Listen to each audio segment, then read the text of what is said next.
اعوذ باللہ السمیع العلیم من الشیطان اللعین الرجیم بسم اللہ الرحمن الرحیم وبہ نستعین وصلی اللہ علی سیدنا محمد وآل بیتہ الطاہرین اللہم صلی علی محمد وآل محمد وعجل فرجهم قال رسول اللہ صلی اللہ علیہ وآلہ وسلم اکثر الناس قیمتا اکثرهم علما وَأَقَلُّ النَّاسِ قِيمَةً أَقَلُّهُمْ عِلْمًا۔ حضور سرور کائنات ختم مرتبت حضرت محمد مصطفیٰ صلی اللہ علیہ وآلہ وسلم کا ارشاد گرامی ہے کہ اکثر الناس قیمتاً، لوگوں میں قیمت کے اعتبار سے سب سے زیادہ قیمت اس انسان کی ہے اکثرہم علما، جو علم کے اعتبار سے کثرت رکھتا ہے، جس کے پاس جتنا زیادہ علم ہے وہ اتنی زیادہ قیمت رکھتا ہے۔ قیمت کا تعین، کسی بھی شخصیت کی قیمت کا تعین در حقیقت اس کے علم کے اعتبار سے معین ہوگا۔ اور فرماتے ہیں وَأَقَلُّ النَّاسِ قِيمَةً أَقَلُّهُمْ عِلْمًا، اور اگر کسی انسان کی قیمت کو یہ دیکھنا ہو کہ کم ہے اور سب سے زیادہ کم ہے، تو آپ یہ دیکھیے کہ وہ علم کی کس منزل کے اوپر موجود ہے۔ جتنا زیادہ علم کم ہوگا اس کی قیمت اتنی ہی کم ہوگی۔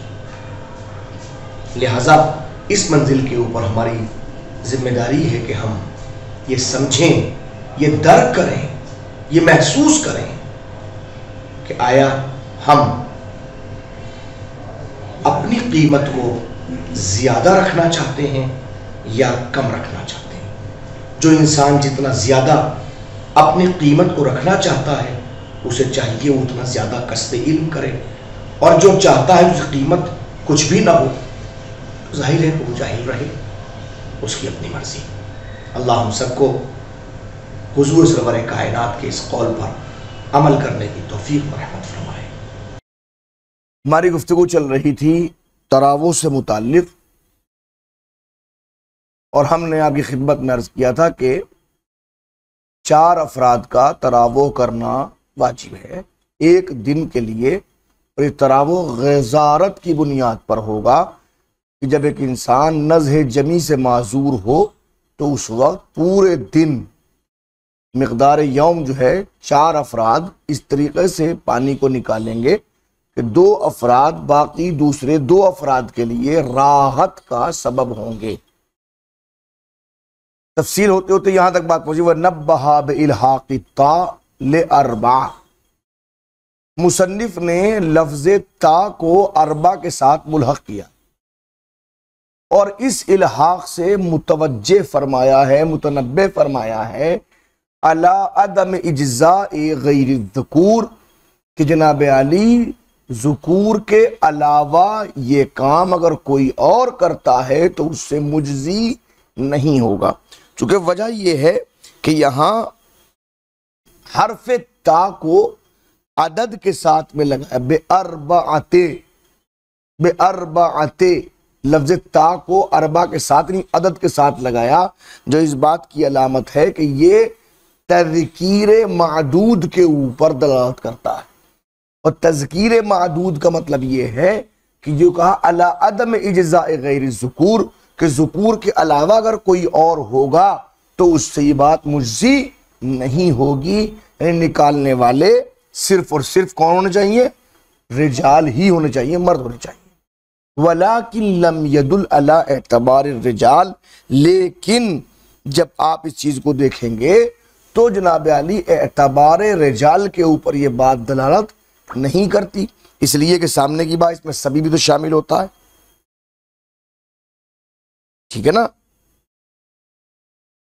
وَقَدْ صَرَّحَ الْمُصَنِّفُ فِي غَيْرِ الْكِتَابِ بِاعْتِبَارِهِ، حالانکہ مصنف نے تصریح کی ہے، وضاحت کی ہے لفظ رجال کے حوالے سے کہ اعتبار رجال اس کتاب کے علاوہ، یعنی کہ لما کے علاوہ، قد صرح المصنف فی غیر الکتاب، لما کے علاوہ مصنف نے تصریح کی ہے بے اعتبار کہ اعتبار رجال ہوگا، وہ حسن، وہ بہت بہتر بھی ہے۔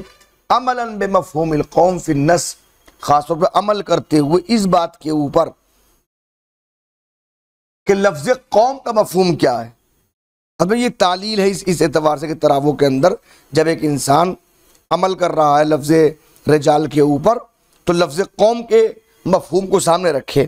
اہل تحقیق اور محققین اس بات کو ذکر کرتے ہیں کہ جب بھی لفظ قوم کا اطلاق ہوتا ہے اس سے مراد فقط رجال کا لفظ استعمال ہوتا ہے، اور لفظ قوم کے اندر نہ نساء شامل ہیں نہ اطفال شامل ہیں۔ قوم یعنی الجماعہ من الرجال خاصہ، خاص طور پہ مردوں کے اجتماع کو قوم کہا جاتا ہے۔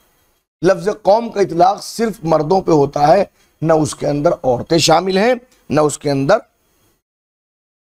اب ممکن ہے کوئی صاحب کہیں کہ تبعیت کے اندر طبیعت کی بنیاد پر لفظ نساء کو شامل کر سکتے ہیں، تو یہ بات بھی غلط ہے، یہ ٹھیک نہیں ہے، ٹھیک ہے نا۔ تو عملاً بمفہوم القوم، قوم کے مفہوم پر عمل کرتے ہوئے فی النص، جو نص کے اندر وارد ہوا ہے۔ کتاب وسائل الشیعہ کے اندر بہت تفصیلی نص موجود ہے، اس کو وہاں پہ اٹھا کے دیکھ سکتے ہیں۔ خلافاً للمحقق، اگرچہ اس مرحلے پہ محقق خلاف ہے، محقق ہلی اس منزل کے اوپر خلاف اختلاف کرتے ہیں، حیث اس اعتبار سے کہ اجتزأ بالنساء والصبیان، کہ انہوں نے تراوح کے اندر مردوں کے ساتھ ساتھ کہا کہ اگر عورتیں بھی شامل ہو جائیں تو مجزی ہے، بچے شامل ہو جائیں تو مجزی ہے۔ حیث اجتزأ، اجتزاء کے نہیں مجزی تصور کیا ہے، بالنساء والصبیان، کس کو؟ عورتوں کو بھی اور بچوں کو بھی، کہ بچے بھی اگر جناب کھینچ رہے ہیں تراوح میں ہیں تو کفایت کریں گے۔ وَلَوْ تَغَيَّرَ مَاءُ الْبِئْرِ بِوُقُوعِ نِجَاسَةٍ، اب اگر متغیر ہو جاتا ہے مائے بئر، کنویں کا پانی متغیر ہو گیا، بے وقوع نجاست، ایک ایسے نجاست کے واقع ہونے کی بنیاد پر، لہا مقدر، جس نجاست کا مقدار روایت میں بیان کی گئی ہے کہ اس نجاست کے گرنے کے نتیجے میں اتنا مقدار میں پانی کنویں سے نکالا جائے گا۔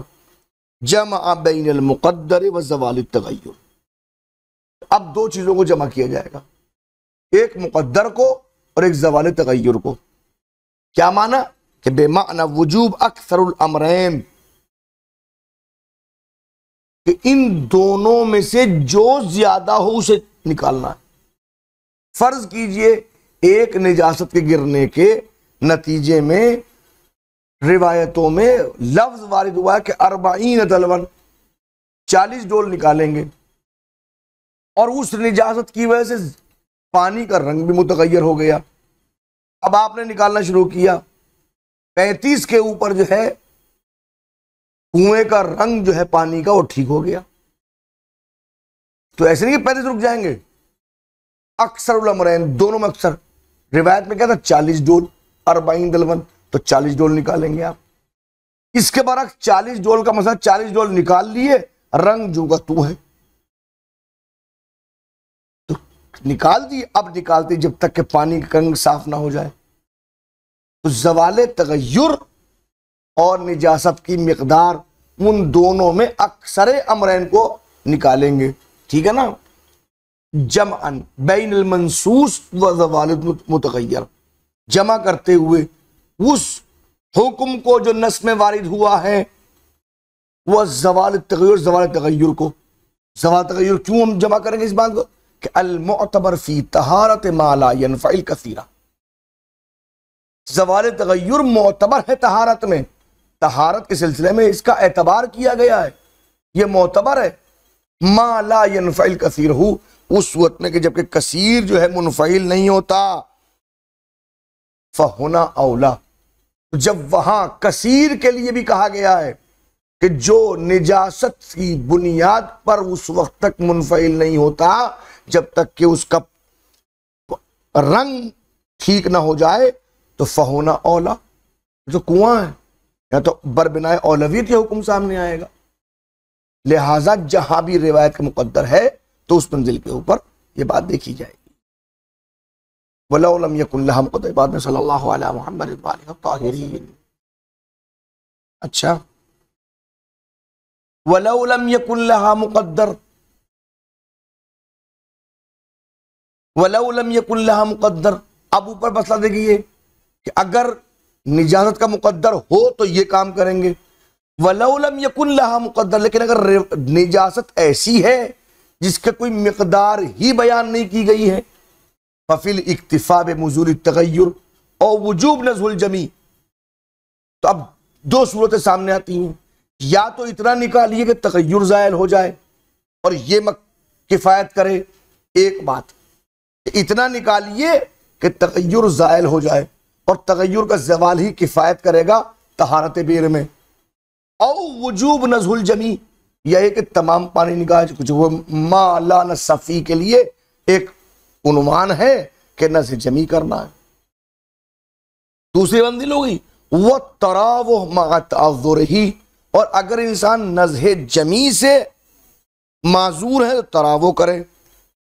قولان، دو قول ہیں، دونوں قول سامنے آئی گئے ہیں۔ اجودہما الثانی، دوسرا قول زیادہ بہتر ہے۔ کیا مطلب؟ نزع جمی واجب ہے جس صورت میں امکان ہو، اور عدم امکان کی صورت میں معذور ہونے کے نتیجے میں تراو کرے، یہ زیادہ بہتر ہے۔